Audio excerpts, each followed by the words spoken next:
बच्चों नमस्कार। सभी को नमस्ते। कैसे हाल चाल हैं आप लोगों के? एक बार आवाज़ बता देंगे।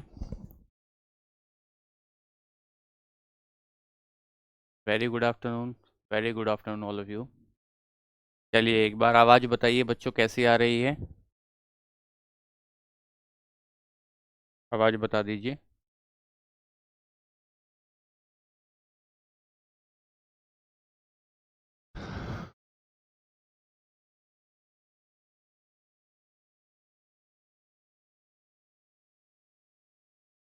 राधे राधे, सभी को नमस्ते, सभी को नमस्ते। अच्छा, चलिए। चलिए दोस्तों, एक दो बात आपको बतानी है, वो ये है कि एक टॉपिक हम लोग पढ़ चुके हैं जिसका नाम पदार्थ था।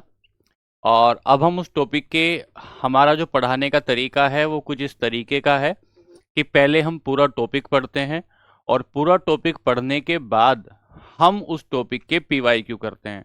तो एक टॉपिक आपको पढ़ाया, वो जो टॉपिक मैंने आपको पढ़ाया जिसमें हमने पदार्थ के गुण समझे, जो प्रॉपर्टीज ऑफ जो आपका मैटर है उसको हमने समझ लिया। और प्रॉपर्टीज ऑफ मैटर को समझने के बाद हम ये देख लें कि उससे कैसे कैसे सवाल अभी तक आ चुके हैं पेपर में, और उन सारे सवालों को एक बार कर लेते हैं। यदि हम उन सवालों को कर पाते हैं तो इसका मतलब ये होगा कि हम ठीक तरीके से पढ़ पा रहे हैं। और जैसे ही ये पीवाईक्यू हम लोग कर लेंगे, फिर यहाँ से आगे चलेंगे और ये देखेंगे कि जो नेक्स्ट टॉपिक है जिसे हम मिश्रण कहते हैं उसको हम लोग शुरू करेंगे आज। ठीक है? चलिए। चलिए फिर ठीक है।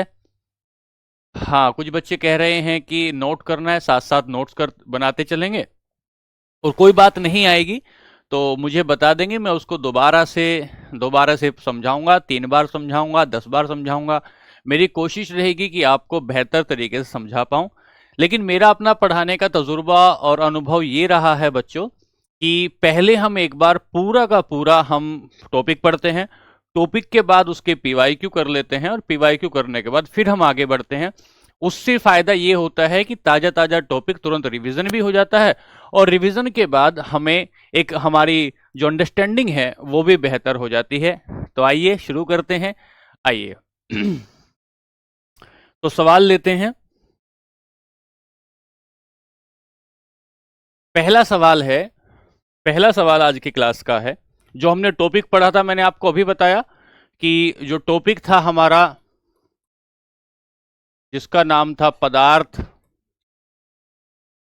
या मैटर,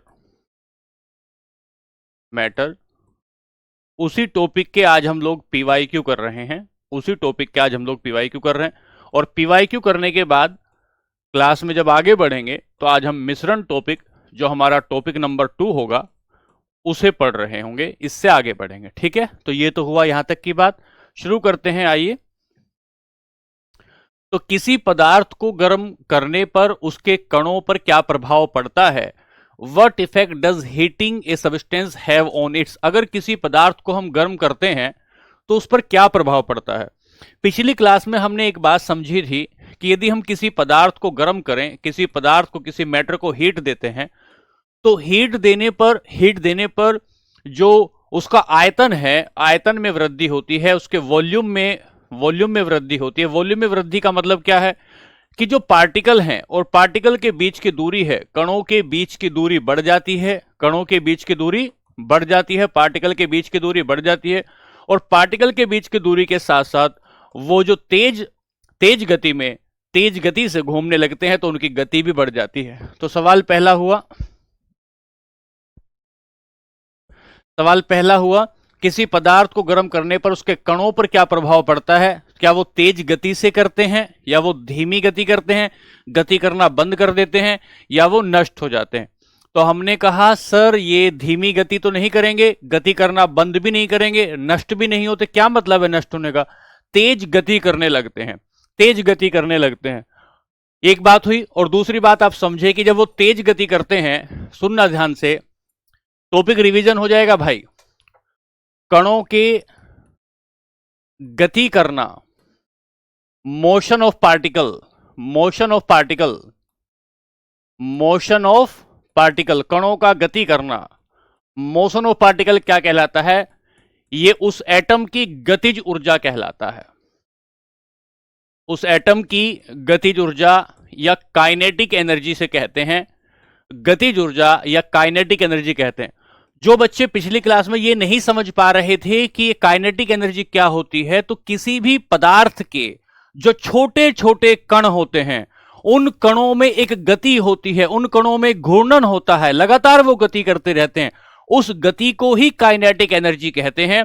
और उस गति को ही काइनेटिक एनर्जी कहते हैं, और काइनेटिक एनर्जी ही गतिज ऊर्जा कहलाती है। बात समझे। एक बात, सवाल नंबर 2 लेंगे। सवाल नंबर 2 लेंगे, पदार्थ की निम्नलिखित में से कौन सी अवस्था अत्यधिक संपीड़ित होती है? Which of the following state of matter is are highly compressible? Highly compressible क्या होता है? तो हमने आपको बताया था कि कंप्रेस होने का जो गुण था, जो कंप्रेसिबिलिटी थी, जो कंप्रेसिबिलिटी जिसे संपीड़ियता कह रहे थे, जो कंप्रेसिबिलिटी थी या जिसे जो संपीड़ियता कह रहे थे, संपीड़ियता का मतलब था दबने का गुण।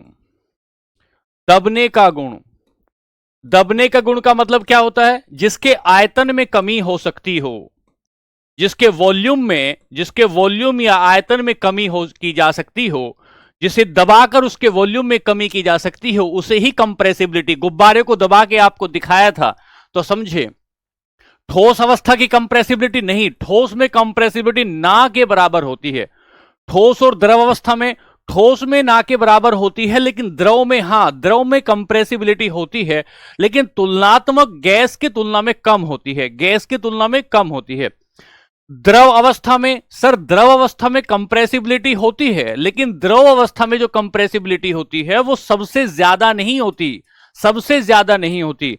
गैसीय अवस्था में कंप्रेसिबिलिटी सबसे ज्यादा होती है, गैसीय अवस्था में सबसे ज्यादा होती है। मैंने आपको बताया था कि आपने गुब्बारा लिया और इस गुब्बारे को अगर आप ऐसे दबाओगे, अगर इस गुब्बारे को, इस बैलून को अगर आप ऐसे दबाते हो तो ये दब जाता है, और अगर ये दब जाता है तो इसी दबने के गुण को ही आप क्या कह रहे हैं? इसी दबने के गुण को ही, ये ऐसे दबना शुरू हो गया, भीतर की तरफ आ गया, तो इस दबने के गुण को ही आपने क्या कहा? इसे ही कंप्रेसिबिलिटी कहा, इसे ही कंप्रेसिबिलिटी कहा।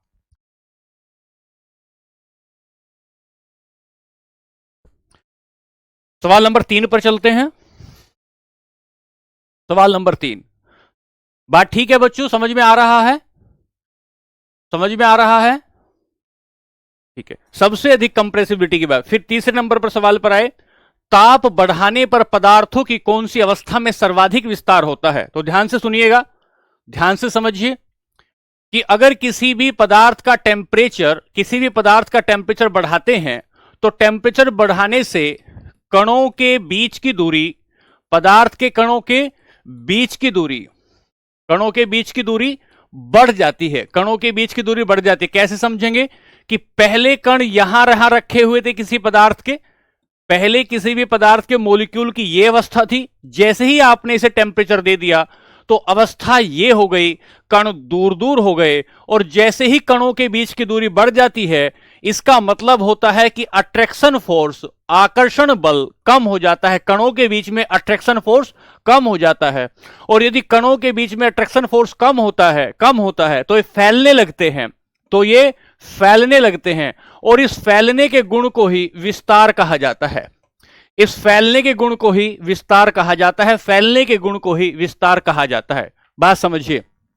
तो टेम्परेचर के बढ़ाने पर पदार्थ की कौन सी अवस्था सबसे ज्यादा फैलती है? सबसे ज्यादा गैस फैलता है, सबसे ज्यादा गैस फैलता है। सबसे ज्यादा गैस क्यों फैलता है?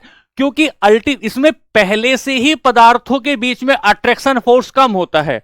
अगर कोई भाई ये सवाल पूछे, कोई बच्चा ये सवाल पूछे कि गैस में ही सबसे ज्यादा अट्रैक्शन फोर्स क्यों होता है, तो हम कहेंगे कि सर इसके बीच पहले से ही, कणों के बीच दूरी पहले से ही ज्यादा होती है, कणों के बीच दूरी सबसे ज्यादा होती है, और इसके कणों के बीच जो बंधन है, जो इसके बीच एक बॉन्डिंग बनी हुई है, और बॉन्डिंग कमजोर होती है, बॉन्डिंग कमजोर होने की वजह से टेम्परेचर देने पर ये बंध टूट जाते हैं, ये बंध टूट जाते हैं, और जैसे ही बंधन टूट जाते हैं तो फोम का विस्तार हो जाता है, फोम का विस्तार हो जाता है। ठीक है बच्चों, एक बार बताओ सब ठीक है क्या?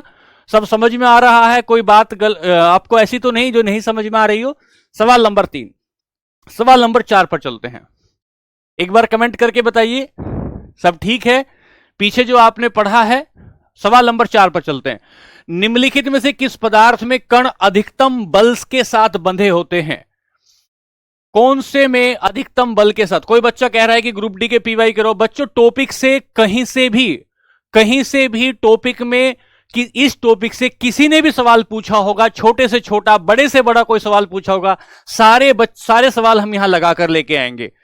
ठीक है, चलिए बहुत बढ़िया। तो हमने कहा कि निम्नलिखित में से किस कण में अधिकतम बल होता है? क्या लोहे की छड़ में, कलम की स्याही में, इत्र में, या पानी में? अगर पानी को देखोगे तो पानी तो द्रव अवस्था होती है, इसमें सबसे ज्यादा तो नहीं होता, मतलब अट्रैक्शन फोर्स सबसे ज्यादा नहीं होता। इत्र की बात करें, इस भी वेपर के फॉर्म में भरा होता है, इसमें भी नहीं होता। कलम की स्याही वो भी एक प्रकार का लिक्विड है, उसमें भी नहीं होता। लोहे की छड़ का मतलब क्या है? ठोस अवस्था है, सॉलिड स्टेज है। और ठोस अवस्था की खास बात क्या होती है, सॉलिड स्टेज की खास बात क्या होती है? इसका अट्रैक्शन फोर्स, इसका पीछे बताया था ना, इसका आकर्षण बल सर्वाधिक होता है। और अगर आकर्षण बल, अट्रैक्शन फोर्स सर्वाधिक होता है तो इसके बीच में कणों के बीच की दूरी, इंटरमॉलिक्यूलर स्पेस, दूरी सबसे कम होती है। और अगर दूरी सबसे कम होती है तो बंधन सबसे मजबूत होता है, बॉन्डिंग सबसे मजबूत होती है।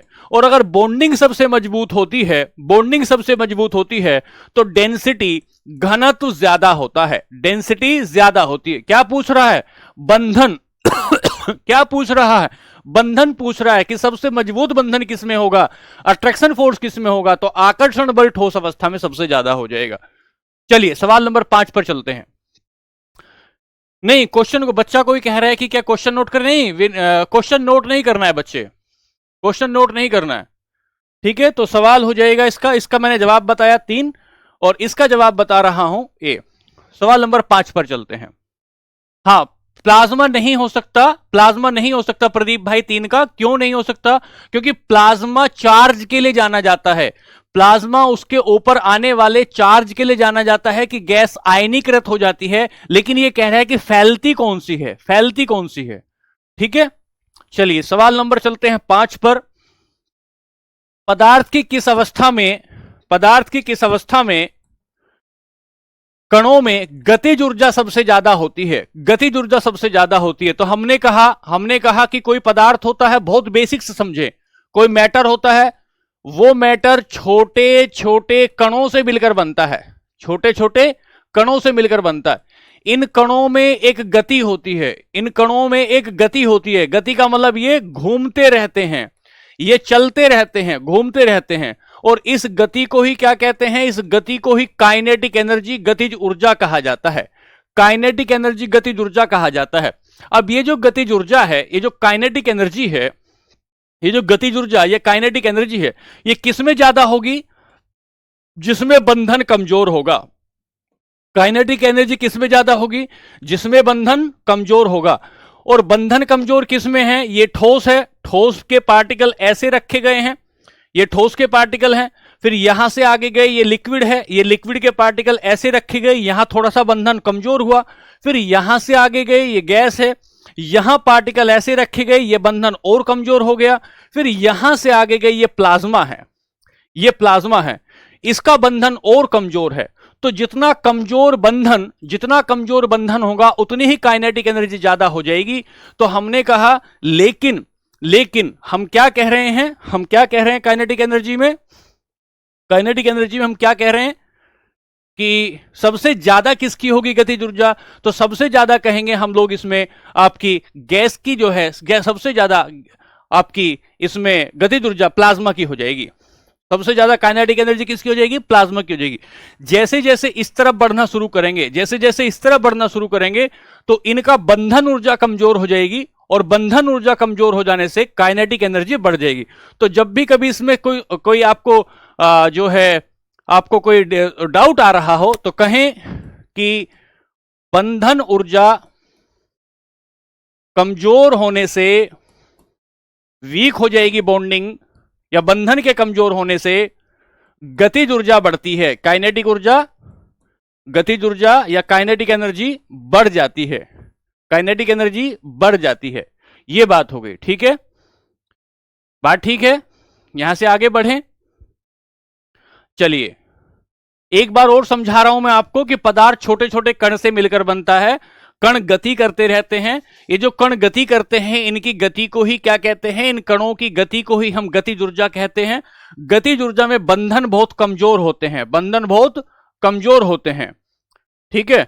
फिर हमने बताया था फिर हमने बताया था कि सर सबसे ज्यादा ठोस में कण पास होते हैं, इसके बाद द्रव में थोड़ा थोड़ा दूर होते हैं, इसके बाद गैस में बहुत दूर हो जाते हैं, और उसके बाद प्लाज्मा में तो क्योंकि प्लाज्मा कब बन रहा है, जब आप 3000 डिग्री सेंटीग्रेड से लेकर 10,000 डिग्री सेंटीग्रेड किसी गैस को दे देते हैं, 3000 डिग्री सेंटीग्रेड से 10,000 डिग्री किसी दे देते हैं, तब प्लाज्मा बनता है।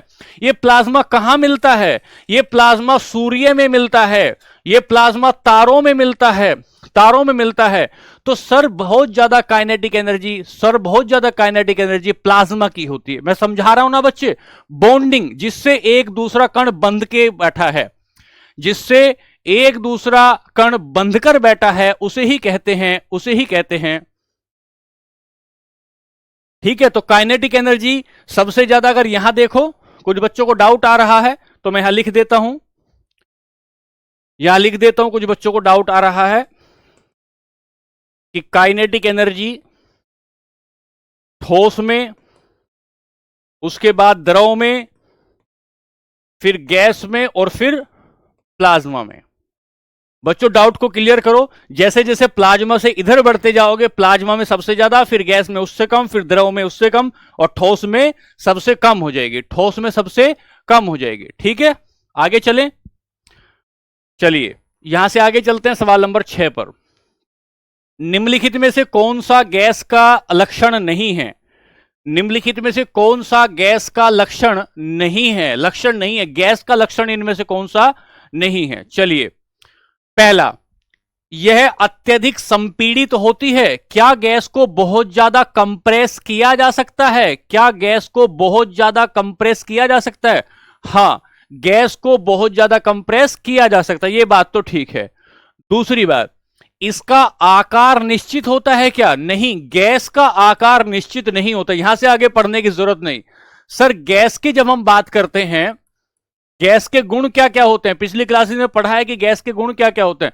पहला गैस का गुण होता है कि इसका आकार अनिश्चित होता है, आकार अनिश्चित होने का मतलब क्या है, इनडेफिनेट शेप होती है, आकार अनिश्चित का मतलब है इनडेफिनेट शेप होती है। मतलब जिस बर्तन में डालोगे उसी का आकार लेगी, जिस कंटेनर या जिस बर्तन में डालते हैं, उसी का आकार ले लेती है, जिस बर्तन में डालते हैं उसी का आकार ले लेती है। सर कैसे समझे, सर दिल वाले गुब्बारे में डाला तो दिल का आकार ले लिया, सर ऐसे वाले गुब्बारे में डाला तो इसका आकार ले लिया, सर ऐसे लंबा बेलनाकार गुब्बारे में डाला तो इसका आकार ले लिया। गैस की खास बात ये होती है कि वह जिसमें डालते हैं उसी का आकार ले लेती है। मैं सभी का चैट देख रहा हूं बच्चों, सभी का चैट देख रहा हूं, चिंता ना करें। नहीं, क्वेश्चन को नोट नहीं करना है बेटा, साक्षी बेटा क्वेश्चन को नोट नहीं करना है, आपके नोट्स बने हुए हैं, बस उनको रिवीजन करना है, ठीक है। यहां से आगे चले, नहीं 5 का सी नहीं होगा, 5 का डी होगा भाई, डी होगा, ठीक है। आगे चलते हैं, यहां से आगे चले तो हमने कहा गैस का आकार अनिश्चित होता है, दिल का आकार लेगा, इसका आकार लेगा, इसका आकार लेगा, तो इसका आकार निश्चित होता है, यह बात गलत है। इनमें विसरण की दर बहुत ज्यादा होती है, हां, इनमें आपस में मिलने की दर बहुत ज्यादा होती है। इनके कण बहुत शिथिल रूप से भरे हुए होते हैं, हां, इनके कण बहुत शिथिल रूप का मतलब लूजली पैक्ट होते हैं, सवाल नंबर 7 पर आएंगे।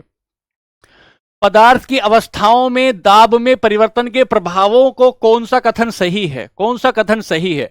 अब ध्यान से सुनना, सवाल नंबर 7 को बता रहा हूं, 7 को बता रहा हूं कि अगर किसी पदार्थ पर पदार्थ पर दाब का प्रभाव, पदार्थ पर दाब का प्रभाव, effect of pressure on matter, क्या प्रभाव होता है। अगर हम किसी भी गैस का दाब बढ़ाते हैं, तो दाब बढ़ाते हैं तथा तापमान कम करते हैं, प्रेशर बढ़ाया, तापमान कम किया, तो गैस को हम द्रव अवस्था में तब्दील कर सकते हैं, गैस को लिक्विड में चेंज कर सकते हैं। और इसका एग्जाम्पल क्या बनता है, अगर आप लिक्विड पेट्रोलियम गैस एलपीजी को, लिक्विड पेट्रोलियम गैस जब आप सिलेंडर में भरते हैं, लिक्विड पेट्रोलियम गैस जब आप सिलेंडर में भरते हैं तो उसके टेम्परेचर को कम किया जाता है और प्रेशर को ज्यादा किया जाता है। तभी जब आप अपने गैस सिलेंडर को देखेंगे तो गैस सिलेंडर को कमर लगा के देखे गर्मियों में, वो ठंडा लगता है। गैस सिलेंडर ठंडा लगता है, उसका कारण क्या है तो इसके भीतर एलपीजी, इसके भीतर क्या है, एलपीजी। और एलपीजी एक प्रकार की गैस है। यह किस किस का, यह ब्यूटेन और प्रोपेन का मिश्रण है, ब्यूटेन और प्रोपेन गैस का मिश्रण है। लेकिन जब आप इसे हिलाकर देखते हैं, जब आप इसे हिलाकर देखते हैं तो आप देखते हैं कि यह द्रव है, यह द्रव है। तो किसी भी पदार्थ पर प्रेशर बढ़ाकर, ताप घटाकर गैस को द्रव अवस्था में तब्दील किया जा सकता है, गैस को तरल अवस्था में तब्दील किया जा सकता है। अब आते हैं क्या कि दाब लगाने पर और ताप घटाने पर गैसें द्रवीकृत हो सकती हैं क्या, क्या गैसें लिक्विफाइड हो सकती हैं। हां, बिल्कुल हो सकती हैं। मतलब किसी भी गैस पर अगर आपने दाब बढ़ाया, उसे प्रेशर ज्यादा दिया, प्रेशर ज्यादा देने के बाद ताप घटाया तो द्रवीकृत हो सकती हैं, बात ठीक है। ठोस कार्बन डाइऑक्साइड को उच्च दाब में संग्रहीकृत किया जाता है, यह भी बात ठीक है। दोनों ही कथन ठीक है, दोनों को मैं समझाता हूं, दोनों ही कथन ठीक है, दोनों को समझाता हूं। सुनिए ध्यान से, अपने परफ्यूम की बोतल को देखिए, अपने परफ्यूम की बोतल को देखें, परफ्यूम की बोतल को हाथ लगाएं तो वह ठंडी है, ठंडी है। उसको हिलाकर देखें, परफ्यूम की बोतल को जब हिलाकर देखते हैं तो उसमें द्रव दिखता है, उसमें लिक्विड दिखता है। लेकिन यह लिक्विड जब फुहारे से बाहर निकलता है तो वेपर की फॉर्म में बाहर निकलता है, तो वाष्प की फॉर्म में, वेपर की फॉर्म में बाहर निकलता है। तो यह गैस इसके भीतर कैसे गई होगी, यह गैस इसके भीतर कैसे गई। किसी भी गैस का आपने टेम्परेचर कम किया, प्रेशर बढ़ाया, तो यह गैस लिक्विड की फॉर्म में आ जाती है। दो एग्जाम्पल हमने इसके लिए समझे हैं बच्चों, दो एग्जाम्पल समझे हैं। एक तो एलपीजी समझा कि एलपीजी आपने लिक्विफाइड कर दिया, और दूसरा आपने समझा CO2, कार्बन डाइऑक्साइड।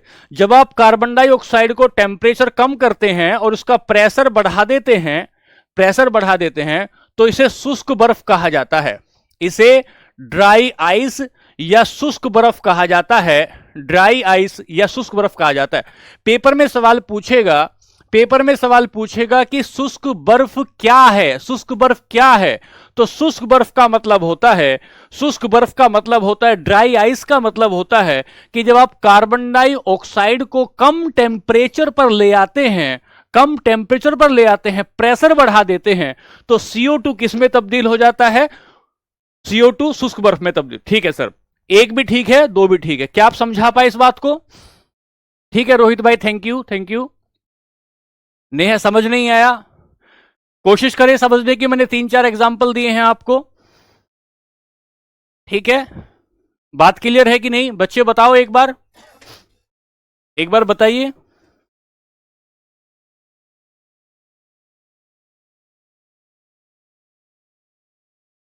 चलिए ठीक है,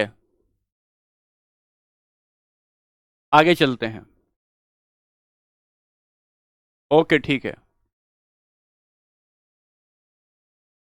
आगे चलते हैं। बहुत बढ़िया बच्चों, बहुत बढ़िया, सभी को समझ आ रहा है। सवाल नंबर 8 पर आते हैं। ठोस और गैस के कणों के बीच में अंतर क्या होता है?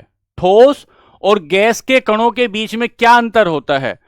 तो ठोस के कण गैस के कणों की तुलना में अधिक मुक्त रूप से गति करते हैं क्या? नहीं, गलत बात है, गलत बात है। ठोस के कण एक दूसरे से बहुत ज्यादा नजदीक नजदीक बैठे होते हैं। तो हमने कहा गति करते हैं क्या बहुत ज्यादा? तो हमने एग्जाम्पल अभी लिया था कि ठोस में गति, फिर द्रव में गति और फिर गैस में गति। तो गतिज ऊर्जा या गति करने का गुण सबसे ज्यादा इन तीनों में देखें तो गैस में होता है। और ये किस में कह रहा है?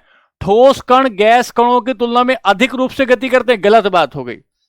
दूसरा, ठोस के कण गैस कणों की तुलना में अधिक निकटता से जुड़े होते हैं। हां, निकटता से जुड़े होते हैं।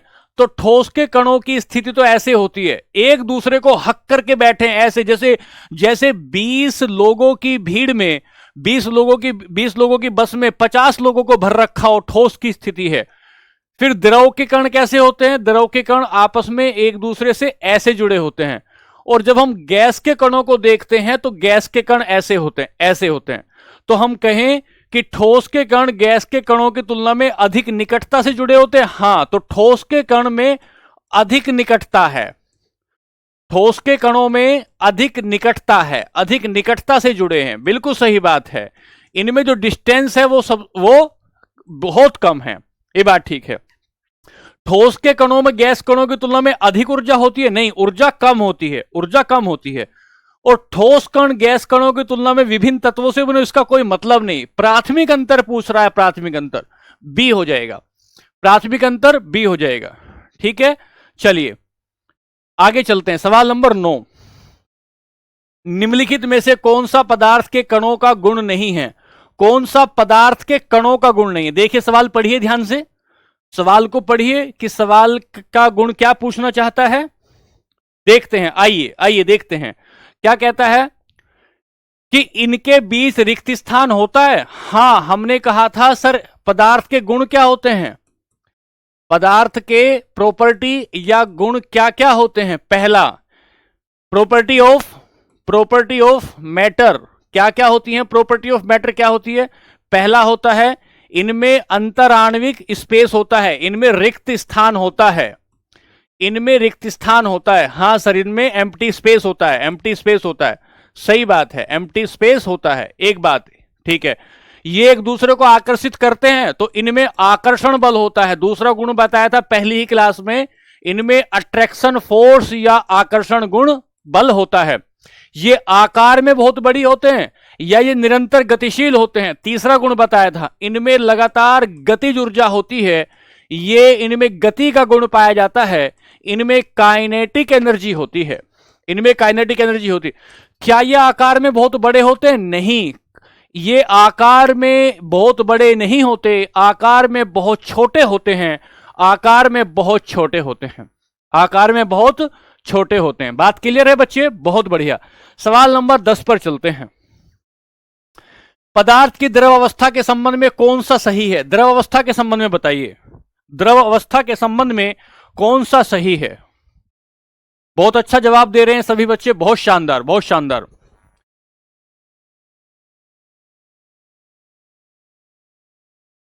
एक बच्चा पूछ रहा है कि थ्योरी नहीं पढ़ाएंगे। बच्चे पहले पूरा चैप्टर पढ़ाया, फिर पीवाईक्यू करा दिए, फिर चैप्टर पढ़ाएंगे, फिर पीवाईक्यू कराएंगे, फिर चैप्टर पढ़ाएंगे, फिर पीवाईक्यू कराएंगे, चैप्टर पीवाईक्यू, ऐसे हमारा कार्यक्रम चलेगा। चलिए आइए, पदार्थ की द्रव अवस्था के संबंध में कौन सा कथन सही है? लिक्विड के बारे में बताना। पहला, द्रवों का आयतन तो निश्चित होता है लेकिन आकार निश्चित नहीं होता। बिल्कुल सही बात है कि द्रवों का आयतन तो निश्चित होता है लेकिन आकार निश्चित नहीं होता। एक बात सही है बिल्कुल। ठोस पदार्थों की अपेक्षा द्रवों में विसरण की दर अधिक होती है। कई बच्चे इस बात को नहीं समझ पाते ये विसरण क्या होता है, सारी जवानी गुजार देते हैं पर डिफ्यूजन समझ में नहीं आता कि ये डिफ्यूजन क्या होता है। सर डिफ्यूजन क्या है? ये तुम्हारा कमरा है, कमरा, इस कमरे में तुमने यहां जलाई है अगरबत्ती, यहां जलाई है अगरबत्ती, और ये अगरबत्ती फैलते फैलते फैलते फैलते कमरे के इस कोने तक चली गई है और इस हवा में जाकर मिल गई, इस हवा में मिल गई है। और हवा में मिल गई का मतलब क्या हुआ कि यहां बैठे हुए आदमी की नाक को भी सुंगाई दे रहा है, तो यही विसरण हुआ, यही विसरण हुआ। तो विसरण हुआ क्या, विसरण हुआ क्या? पदार्थ का आपस में मिल जाना, पदार्थ का आपस में मिल जाना विसरण है, पदार्थ का आपस में मिल जाना विसरण है। कुछ लोग होते हैं ना, कुछ लोग होते हैं एक ही दिन में किसी से मिले तो उसी के होकर रह गए, यही विसरण है। कुछ लोग हैं जो बंद गोभी के जैसा मुंह बनाकर घूम रहे हैं, उनमें विसरण का दर बहुत कम होता है, उनमें विसरण की दर बहुत कम होती है, मिल नहीं पाते दूसरे से। और कुछ ऐसे होते हैं कि दूसरे के हो जाते हैं और दूसरे को अपना बना लेते हैं, घुल जाते हैं, मिल जाते हैं, इसी को विसरण कहा जाता है। तो डिफ्यूजन क्या है? पदार्थों का आपस में मिल जाना ही, पदार्थों का आपस में मिल जाना ही विसरण कहलाता है, विसरण कहलाता है। चलिए तो बताइए, ठोस में विसरण ज्यादा है, ठोस में विसरण ज्यादा है या कम है? ठोस में विसरण बहुत कम होता है। कैसे होता है, कैसे होता है? तो जान लीजिए, जान लीजिए कि ये तुम्हारा ग्लास है, इस ग्लास के भीतर तुमने रखा ये एक पत्थर, इस गिलास के भीतर तुमने एक पत्थर रखा, तो इसको आपने ऐसे भर दिया पानी से, पत्थर तो मिल नहीं पा रहा है, पत्थर तो मिल नहीं पा रहा है। अगर पत्थर नहीं मिल पा रहा है तो इसे ही कहते हैं कि ठोस में विसरण की दर बहुत कम होती है, ठोस में विसरण की दर बहुत कम होती है। तो हमने कहा, पढ़ा कि ठोस पदार्थों की अपेक्षा द्रवों में विसरण की दर अधिक होती है। हां, ठोस की अपेक्षा द्रव में विसरण की दर अधिक होती है। तो हमने कहा एक भी ठीक है और दो भी ठीक है। मैंने समझाने की बहुत कोशिश की बच्चों, मैंने समझाने की बहुत कोशिश की कि आप इस बात को समझ पाए। चलिए आते हैं सवाल नंबर, आते हैं 11 पर, सवाल नंबर आते हैं 11 पर। निम्नलिखित में से कौन सा पदार्थ की अवस्थाओं के बीच एक परिवर्तन नहीं है? कौन सा अवस्था परिवर्तन, कौन सा अवस्था परिवर्तन से संबंधित नहीं होता है? कौन सा अवस्था परिवर्तन से संबंधित नहीं है? तो आइए, सर संघनन, हां सर संघनन तो अवस्था परिवर्तन से संबंधित है, क्योंकि मैं इसको पहले भी पढ़ चुका हूं। कैसे पढ़ चुका हूं सर? जब कोई गैस द्रव में बदल जाती है, जब कोई गैस लिक्विड में चेंज हो जाती है, लिक्विड में चेंज होती है, तो इसी को क्या बोलते हैं? संघनन कहते हैं। पिछली क्लास में हमने सुना था कि सर बादल संघनन का उदाहरण है, बादल संघनन का उदाहरण है। ओस, क्लाउड, ड्यू किसका उदाहरण है? संघनन का उदाहरण है। सर कोहरा भी किसका उदाहरण? संघनन का उदाहरण है। सर ये ऊर्ध्वपातन क्या होता है? ऊर्ध्वपातन मतलब होता है जब कोई ठोस सीधे, जब कोई सॉलिड सीधे गैस में तब्दील हो जाता है, तो इसे हम ऊर्ध्वपातन कहते हैं, इसे हम ऊर्ध्वपातन कहते हैं। एग्जाम्पल दिया था आपको, क्या एग्जाम्पल दिया था? सर एक केमिकली कंपाउंड है जिसका नाम नौसादर है, सर एक कपूर है, सर आयोडीन है, सर आयोडीन है, सर नेपथलीन की गोलियां हैं, नेपथलीन की गोलियां हैं। ये सब किसके एग्जाम्पल थे?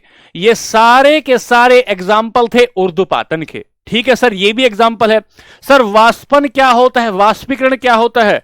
सर क्वथनांक से कम बिंदु पर द्रव का वाष्प में तब्दील हो जाना। ध्यान से सुनना मेरे बच्चे, ध्यान से सुनना। वाष्पन क्या है? क्वथनांक से कम बिंदु पर, क्वथनांक से, बॉइलिंग पॉइंट से, फिर बोल रहा हूं, बॉइलिंग पॉइंट से कम बिंदु पर अगर कोई चीज द्रव से वाष्प में तब्दील हो जाती है तो उसे वाष्पन कहते हैं। तो वाष्पन भी हुआ, ऊर्ध्वपातन भी हुआ, उत्सर्जन अवस्था परिवर्तन नहीं होता, उत्सर्जन अवस्था परिवर्तन नहीं होता। बात क्लियर? बताओ बच्चों, बात क्लियर? उत्सर्जन अवस्था परिवर्तन नहीं होता है। बात ठीक है? क्लियर है ना? कोई तकलीफ तो नहीं बच्चों?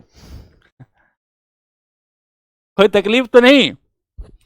चलिए, द्रव का आकार निश्चित कैसे हो जाएगा द्रव का आकार? द्रव का आकार तो अनिश्चित होता है। अरे जिस भी बर्तन में डालोगे उसी का आकार ले लेगा। बोतल में थी तो बोतल का आकार, ग्लास में आई तो ग्लास का आकार, मुंह में गई तो मुंह का आकार। अरे द्रव का आकार निश्चित नहीं होता, द्रव का आकार निश्चित नहीं होता है। बहुत बढ़िया, शानदार, बहुत शानदार। चलिए, एमिशन का मतलब होता है बाहर निकलना, एमिशन का मतलब होता है बाहर निकलना। चलिए सवाल नंबर 12 पर आना है, सवाल नंबर 12 पर आना है। आइए तेजी से, बहुत बढ़िया। चलिए आगे, चलिए क्या हो रहा है? जैसे जैसे तापमान बढ़ता है कणों की गतिज ऊर्जा पर क्या प्रभाव पड़ता है? जैसे जैसे तापमान बढ़ेगा कणों की गतिज ऊर्जा पर क्या प्रभाव पड़ेगा? तो हमने कहा कि सर ये ले लीजिए, ये ले लीजिए, हमारा एक बर्तन है, इस बर्तन में आग लगा देंगे, बर्तन में आग लगा दी आपने, बर्तन में आग लगा दी, और इस बर्तन में क्या भर दूं? इस बर्तन में बोलो क्या भर दूं? इस बर्तन में भर दो आप पानी, भर दो पानी, भर दो। जैसे जैसे तापमान बढ़ाया मेरे बच्चे ने पहले 10 डिग्री सेंटीग्रेड किया, फिर 20 डिग्री सेंटीग्रेड किया, फिर 30 कहा, सर कहा कि आग लगा दो ना, 40 कहा, 100 डिग्री सेंटीग्रेड पर पानी उबलना शुरू हो गया और धीरे धीरे भाप बननी शुरू हो गई, धीरे धीरे भाप बननी शुरू हो गई। तो अगर भाप बननी शुरू हो गई तो कणों में गति बढ़ी कि घटी? कणों में गति बढ़ गई। तापमान जैसे जैसे बढ़ाया कणों में गति वैसे वैसे बढ़ गई। निष्कर्ष क्या निकला? जैसे जैसे ताप बढ़ाता हूं कणों की गति भी बढ़ जाती है, कणों की गति भी बढ़ जाती है। तापमान बढ़ाने का कणों की गति से सीधा संबंध होता है, कणों की गति से सीधा संबंध होता है। तो आपने क्या बताया कि जैसे जैसे तापमान बढ़ाया पदार्थ के कणों की गति भी बढ़ जाती है। बहुत शानदार सवाल है, बहुत बच्चे बहुत बढ़िया। चलते हैं सवाल नंबर 13 पर। क्या कहा? किसी को डाउट तो नहीं? कोई मेरा प्यारा बालक किसी डाउट में तो नहीं? चलिए बहुत बढ़िया, आगे चलते हैं।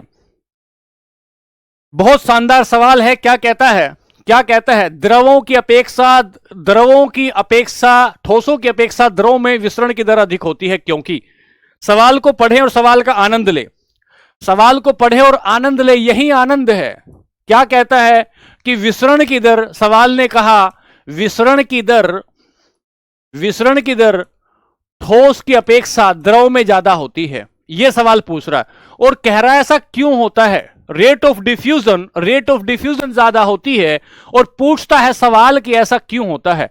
हमने कहा ये डिफ्यूजन क्या होता है? अरे सर शादी ब्याह में गए तो सबसे जाकर मिल गए, यही तो विसरण है।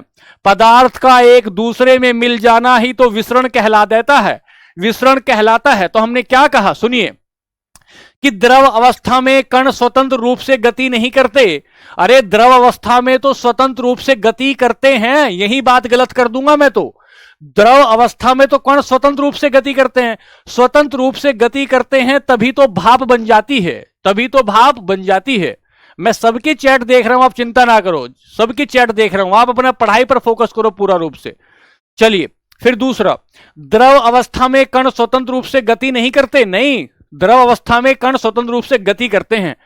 द्रव अवस्था में कण स्वतंत्र रूप से गति करते हैं और कणों के बीच में रिक्त स्थान नहीं होता तो शक्कर नहीं घुल पाती पानी में, रिक्त स्थान नहीं होता बोर्नवीटा नहीं घुल पाता पानी में, रिक्त स्थान नहीं होता तो चीनी नहीं घुल पाती पानी में। इसका मतलब द्रवों के बीच में खाली स्थान होता है। द्रव अवस्था में कण स्वतंत्र रूप से गति करते हैं, गति करते हैं, और कणों के बीच में रिक्त स्थान। ये बात हुई ना, कुछ ये बात हुई। क्या कह रहा है सवाल क्या कहता है? सवाल कहता है कि द्रव स्वतंत्र रूप से गति करते हैं। गति करते हैं, स्वतंत्र गति करते हैं सर, गति करते हैं। क्यों गति करते हैं? अरे आप पानी का तापमान बढ़ा दो, पानी भाप बन जाएगी और हाथ से निकल जाएगी तुम्हारे सिमरन की तरह। इसका मतलब क्या हुआ कि भाप में काइनेटिक एनर्जी ज्यादा हो गई है। और दूसरी बात, उनके बीच में खाली स्थान होता है। मम्मी ने 1 गिलास दूध का दिया कि ले मेरे प्यारे बेटे दूध पी ले, और 1 चम्मच डाल दी इसमें चीनी। चीनी डालने के बाद चीनी पता नहीं कहां चली गई, छूमंतर हो गई, चीनी गायब हो गई। अगर चीनी गायब हो गई इसका मतलब क्या था? इसका मतलब था कि कणों के बीच में कहीं खाली स्थान था, खाली स्थान था, खाली स्थान था। अरे तुमने लोहे के ताले के ऊपर चीनी रखी, बताओ चीनी गायब हुई क्या? चीनी गायब हुई नहीं, चीनी गायब हुई। अगर चीनी गायब नहीं हुई तो लोहे के कणों के बीच में, लोहे के कणों के बीच में रिक्त स्थान नहीं था, रिक्त स्थान नहीं था। लेकिन पानी में चीनी गायब हो गई, इसका मतलब कणों के बीच में रिक्त स्थान, खाली स्थान था, खाली स्थान था। बहुत शानदार, बहुत शानदार। तो हमने कहा कि द्रव अवस्था में कण स्वतंत्र रूप से गति करते हैं, करते हैं। इनमें रिक्त स्थान होता है, होता है सर, होता है। ठीक है। एक बच्चा कह रहा है सर मुझे द्रव बता दो, सर मुझे द्रव बता दो। बच्चे ने बोतल में बहुत द्रव देखा, लेकिन द्रव समझ में नहीं आया क्या होता है। सुनो ध्यान से बच्चों, एक शब्द होता है द्रव, एक शब्द होता है द्रव्य। द्रव्य इसको बोलते हैं लिक्विड, इसको बोलते हैं लिक्विड। इसका उदाहरण है पानी, इसका उदाहरण है पानी। हाय में शर्म से पानी पानी हो गई, ये वही पानी है। इसे कहते हैं मैटर, इसे कहते हैं मैटर। छोला हो भटूरा हो, चीनी हो बूरा हो, छोला हो भटूरा हो, चीनी हो या बूरा हो, चीनी हो या बूरा हो, इसे मैटर कहते हैं। तो सर ये द्रव पानी है, ये द्रव पानी है, और ये द्रव्य क्या है? ये मैटर है। इसे क्या बोल रहे हैं? इसे मैटर कहते हैं। चलो बेटा सवाल नंबर 14 पर चलते हैं। आज की क्लास का सवाल नंबर 14, द्रव की चौथी अवस्था प्लाज्मा क्या है? द्रव की चौथी अवस्था क्या होती है? तो सुनिए ध्यान से। ठीक है सुधांशु, थोड़ा हट जाएंगे बेटा। आइए आइए ध्यान से सुनते हैं, आइए ध्यान से सुनते हैं। ठीक है। स्वतंत्र रूप का मतलब खुले रूप में उड़ जाएंगे, खुले रूप में उड़ जाएंगे, जैसे जैसे सिमरन उड़ जाती है, जैसे सिमरन उड़ जाती है। सर द्रव की चौथी अवस्था कौन सी होती है? सर प्लाज्मा होती है। आपने अवस्थाएं बताई थी। हां सर हमने अवस्थाएं बताई थी, 4-5 अवस्थाएं आपको बताई। पहली बताई ठोस, दूसरी बताई ठोस के बाद, ठोस के बाद बताई द्रव, द्रव के बाद बताई गैस, गैस के बाद बताई प्लाज्मा, और प्लाज्मा के बाद बताई बोस आइंस्टीन कंडेंसट। 5 अवस्थाएं बताई थी। इन 5 अवस्था में ये बोल रहा है कि सर चौथी अवस्था प्लाज्मा होती है। हां होती है। इसका क्या गुण होता है? क्या ये आयनीकृत गैस होती है? हां ये आयनीकृत गैस होती है। इसके ऊपर चार्ज हो जाता है। जब 3000, 4000, 5000, 6000, 7000 डिग्री, 10,000 डिग्री सेंटीग्रेड टेम्परेचर कर दिया जाता है किसी भी गैस का, तो गैस खुल जाती है, और गैस खुल जाने के बाद उसके ऊपर आवेश आ जाता है, उसके ऊपर इतना ज्यादा चार्ज आ जाता है कि उसे आयनाइज गैस कह देते हैं। तो आयनीकृत गैस होती है क्या? हां होती है, लेकिन कुछ और देखते हैं। कम इलेक्ट्रॉन वाली उदासीन गैस? नहीं सर, आयनीकृत है तो उदासीन नहीं हो सकती। द्रव और गैस के बीच की अवस्था? अरे नालायकी की बात हो गई है। तो द्रव और गैस की अवस्था नहीं, गैस के बाद की अवस्था है। एक आयनीकृत गैस होती है जिसमें आयन आ जाते हैं, जिसमें आयन आ जाते हैं, जिसमें आयन आ जाते हैं। बात क्लियर हुई बच्चे? सवाल नंबर 14 की बात क्लियर? बात क्लियर? चलिए आगे चलते हैं। नीरज भाई अभी पढ़ाया नहीं है चैप्टर, अभी अगला चैप्टर पढ़ाएंगे। चलिए मिश्रण अभी कहां पढ़ाया है? पढ़ने पे ध्यान दो, पढ़ने पे ध्यान दो।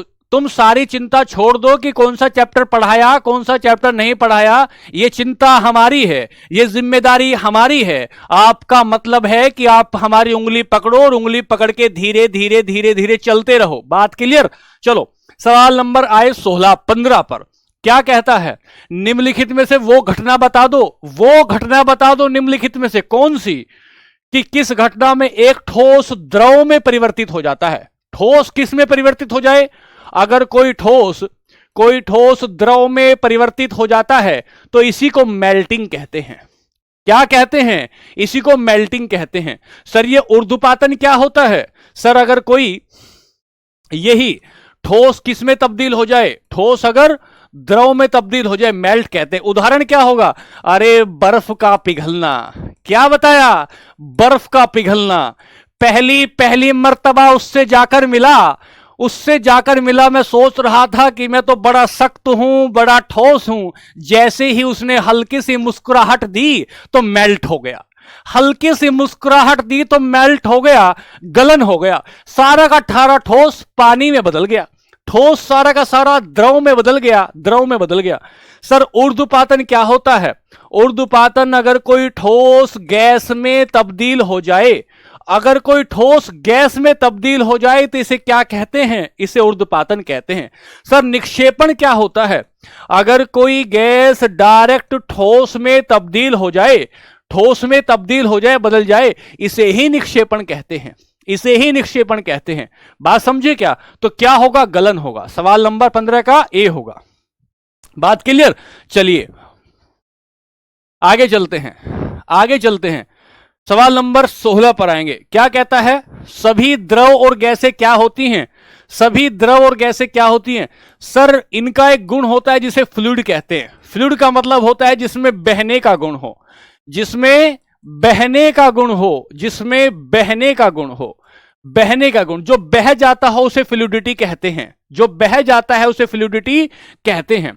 सर बहने का गुण मतलब किस में होता है? सर ये थी तुम्हारी टेबल, ये तुम्हारी टेबल थी, टेबल है, ठीक है, ये तुम्हारी टेबल है। इस टेबल पे यहां तुमने रख रखा है क्या? यहां तुमने एक सॉस की बोतल रखी थी, ऊपर एक सॉस की बोतल रखी थी। यहां तुम्हारा बच्चा बड़ा शरारती है, बच्चे ने हाथ मार दिया और मारने के बाद ऐसे हो गई बोतल। बोतल हाथ मारने के बाद कैसे हो गई? बोतल हाथ मारने के बाद कैसी हो गई? बोतल गिर गई है, बोतल गिर गई है। जब बोतल गिर गई तो इससे जो भीतर भरा हुआ था बह जाएगा क्या? हां सर, जो बह गया, जिसमें बहने का गुण हुआ, उसी को तो अपने फ्लूइडिटी कहा, उसी को फ्लूइडिटी कहा। सर मेरा ये गुब्बारा था, बड़ी मुश्किल से फुलाया गुब्बारा, गुब्बारा बड़ी मुश्किल से फुलाया था, यहां पर बंद लगाया था, दीदी बाहर से आई, गुब्बारे की डोरी खोल दी, गुब्बारे की डोरी खोल दी और ऐसे ऐसे हवा बह गई। इतनी मेहनत कर कर गुब्बारा फुलाया था, डोरी खोलते ही गुब्बारा बह गया, गुब्बारे की हवा बह गई। तो जिसमें बहने का गुण होता है उसे फ्लूइड कहते हैं, जिसमें बहने का गुण होता है उसे फ्लूइड कहते हैं। ये द्रव में भी हो सकता है, ये द्रव में भी हो सकता है, ये गैस में भी हो सकता है, ये द्रव में भी हो सकता है, ये गैस में भी हो सकता है। बात क्लियर हुई क्या? बात क्लियर हुई बच्चे? मेरे मासूम निर्दोष बाल को बात क्लियर है? मासूम निर्दोष बाल को बात क्लियर है? चलें चलें, आइए आइए चलते हैं, सवाल नंबर 17 पर चलते हैं। सवाल नंबर 17 क्या बताता है? सवाल नंबर 17 क्या बताएगा? तो देखे जरा क्या बताता है, देखे जरा। निम्नलिखित में से कौन सा विकल्प द्रवों के, राहुल कुमार ए भी हो सकता था लेकिन बी ज्यादा बढ़िया है, बी ज्यादा बढ़िया मेरे बच्चों, बी ज्यादा बढ़िया। मेरे मासूम निर्दोष बालकों आइयो, आओ। निम्नलिखित में से कौन सा विकल्प द्रवों के गुण को नहीं बताता? किसका गुण देखना है? द्रव का गुण देखना है। जब द्रव का गुण देखना हो तो जल देख लो, शराब देख लो, गंगा जल देख लो और देखो कि उनमें कौन कौन सा गुण होता है। तो आइए प्यार से देखते हैं। पहला पहला पहला, द्रवों का कोई निश्चित आकार नहीं होता। सही बात है। बोतल में डालूं तो बोतल का आकार, कांच के गिलास में डालूं तो गिलास का आकार, बहुत सही बात है। द्रवों में बहाव होता है और आकार बदलता रहता है, बहुत सही बात है। द्रवों का आयतन निश्चित नहीं होता। अरे द्रवों का आयतन निश्चित होता है, द्रवों का आयतन निश्चित होता है प्यारे बच्चों, द्रवों का आयतन, आयतन निश्चित होता है, आयतन निश्चित होता है। बहुत शानदार, बहुत बार समझा चुका हूं। कोई तकलीफ आ रही है किसी मेरे प्यारे मासूम बच्चे को, किसी मेरे प्यारे मासूम निर्दोष बच्चे को कोई दिक्कत आ रही है क्या? रोहित भाई कह रहे जादूगर की तरह समझा रहे। अरे तुम्हें केमिस्ट्री का हीरो ना बना दिया तो तुम कहना कि भाई ने क्या पढ़ाया है, तुम्हें केमिस्ट्री का जादूगर बना देंगे। सवाल नंबर आया 18, सवाल नंबर आया 18। क्या कहता है सवाल नंबर? पढ़ें सवाल नंबर 18 क्या कहता है। कोई बच्चा कह रहा आयतन क्या होता है, कोई बच्चा कह रहा आयतन क्या है। बच्चे ये तुम हो, ये तुम हो और तुम जहां बैठे हो, ये कुर्सी है और ये तुम हो, और तुम जहां बैठे हो तुमने जितना स्थान घेर रखा है ये तुम्हारा आयतन है। तुम बैठे हो तो ये तुम्हारा आयतन है, तुम लेट गई तो ये तुम्हारा आयतन है, तुम खड़े हो गए तो ये तुम्हारा आयतन है, तुम जितनी जगह घेरते हो ये तुम्हारा आयतन है। कई कई बार तुमने देखा होगा, कई कई बार तुमने देखा होगा कि मम्मी ने ये खाट बिछा दी, मम्मी ने खाट बिछा दी, और मम्मी के खाट बिछाने के बाद भैया भी यहां लेट गए और दीदी भी यहां लेट गई, दीदी भी यहां लेट गई। अब भैया का आयतन बहुत ज्यादा है, भैया का आयतन बहुत ज्यादा है, दीदी का आयतन कम है, दीदी का आयतन कम है। तो दीदी कह रही है भैया थोड़ा आयतन कम करो ना, भैया थोड़ा आयतन कम करो ना तो मुझे जगह मिल जाएगी। आयतन का मतलब है कितनी जगह घेरी हुई है, कितनी जगह घेरी गई है। तो हमने कहा सर ये आयतन मतलब जितना द्रव, जितना स्थान घेर रखा है, जितना स्थान घेर रखा है उसे हम उसका आयतन कहते हैं। सवाल नंबर 18 पर आते हैं। सवाल नंबर 18 पर आते हैं बच्चों। क्या कहता है? यदि हम तापमान कम करते हैं तो कणों की गतिज ऊर्जा बढ़ जाती है। नहीं नहीं, एकदम नहीं, एकदम नहीं। क्या बताया था? क्या बताया सर? तापमान बढ़ाने पर गतिज ऊर्जा भी बढ़ती है, तापमान बढ़ाने पर गतिज ऊर्जा भी बढ़ जाती है। तो बताया तापमान बढ़ाए तो कणों की गतिज ऊर्जा, तापमान कम करें बढ़ जाए। गलत बात, झूठी बात, असत्य वचन, एकदम असत्य वचन हो गया। दूसरी बात, तापमान में परिवर्तन का कणों की गतिज ऊर्जा पर कोई प्रभाव नहीं पड़ता। अरे प्रभाव पड़ता है, प्रभाव पड़ता है। पढ़ाई करते हो, मेहनत करते हो तो सिलेक्शन होता है, सिलेक्शन होता है। बात सही होगी। यदि हम तापमान बढ़ाते हैं तो कणों की गतिज ऊर्जा कम हो जाती है। यदि हम तापमान बढ़ाते हैं तो कणों की गतिज ऊर्जा कम हो जाती है। नहीं नहीं, यदि हम तापमान बढ़ाते हैं तो कणों की गतिज ऊर्जा बढ़ जाती है। तापमान बढ़ाने पर कणों की गतिज ऊर्जा बढ़ जाती है। बहुत शानदार, बच्चे बहुत अच्छा जवाब दे रहे हैं। कुछ बच्चे ऐसे हैं, मैं पढ़ा कुछ रहा हूं, सवाल कुछ पूछ रहे हैं। रेस में पीछे हो जाओगे मेरे बच्चों, रेस में पीछे हो जाओगे। तुमसे बेहतर दिशा में दौड़ने वाले और बहुत होंगे, इसलिए ध्यान दो। सवाल नंबर 19 पे आ जाओ। पदार्थ के संदर्भ में निम्नलिखित में से कौन सा कथन सही नहीं है? कौन सा कथन सही नहीं है सवाल ये पूछता है। तो पहला, पदार्थ के कणों के बीच कोई आकर्षण बल नहीं होता। गलत बात, अट्रैक्शन फोर्स होता है, आकर्षण बल होता है। आखिरी सवाल लेते हैं आज की क्लास का, आखिरी सवाल लेते हैं आज की क्लास का। अभी तक वैज्ञानिकों ने कितनी अवस्थाएं तय की हैं? तो अभी तक वैज्ञानिकों ने द्रव की, पदार्थ की 5 अवस्थाएं तय की हैं। अभी तक वैज्ञानिकों ने द्रव की, पदार्थ की 5 अवस्थाएं तय की हैं। बात क्लियर? चलिए, ये हुए हमारे आज की क्लास के सवाल। कल हम लोग नया टॉपिक ले रहे होंगे, जिस टॉपिक को कहेंगे हम, जिस टॉपिक को कहेंगे मिक्सचर, और वहां फिर आपको सारी बातें समझा रहे होंगे कि कौन सा मिक्सचर कितने प्रकार का होगा। ठीक है, कोई बात, सब बात आपको समझ में आई?